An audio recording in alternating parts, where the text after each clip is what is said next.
വിവാഹിതയായിരുന്നു അവൾ, ഒരു അമ്മയും. എന്നിട്ടും അവൾക്ക് അയാളോട് പ്രണയം തോന്നി.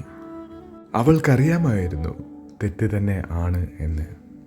പക്ഷേ ഒറ്റപ്പെടലിൻ്റെ വക്കിൽ നിന്നും ഒരിക്കൽ കൈപിടിച്ച് കയറ്റിയത് അവനായിരുന്നു. നിരാശയുടെ പടുകുഴിയിലേക്ക് വീഴാൻ നിന്നപ്പോൾ ആരോടെങ്കിലും ഒന്ന് സംസാരിച്ചില്ലെങ്കിൽ ഭ്രാന്ത് പിടിക്കുമെന്ന് സ്വയം തോന്നി തുടങ്ങിയപ്പോൾ ആശ്വാസമായി വന്നത് അവൻ മാത്രമാണ്.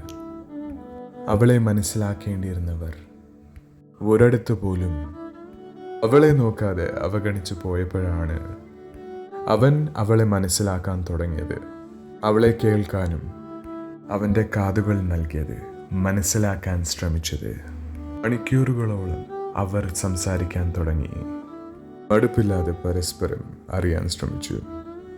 പിന്നീട് എപ്പോഴോ അത് പ്രണയത്തിലോട്ട് വഴുതി വീണു പോയതെന്ന് രണ്ടാൾക്കും അറിയില്ല. കേൾക്കുന്നവർക്കും കാണുന്നവർക്കും അത് തെറ്റായിരുന്നു. അവർ അതിനെ അവിഹിതം എന്ന പേരിട്ട് വിളിച്ചു. പക്ഷേ പ്രണയത്തിൽ അങ്ങനൊരു വാചകമില്ല. പ്രണയം മാത്രം. കേൾവിക്കാരുടെയോ കാഴ്ചക്കാരുടെയോ കണ്ണുകൾ കൂടിയല്ലാതെ അവരുടെ കണ്ണുകളിൽ കൂടി ആ പ്രണയത്തെ ഒന്ന് നോക്കിക്കാണൂ. എത്ര മനോഹരമാണ് അല്ലേ?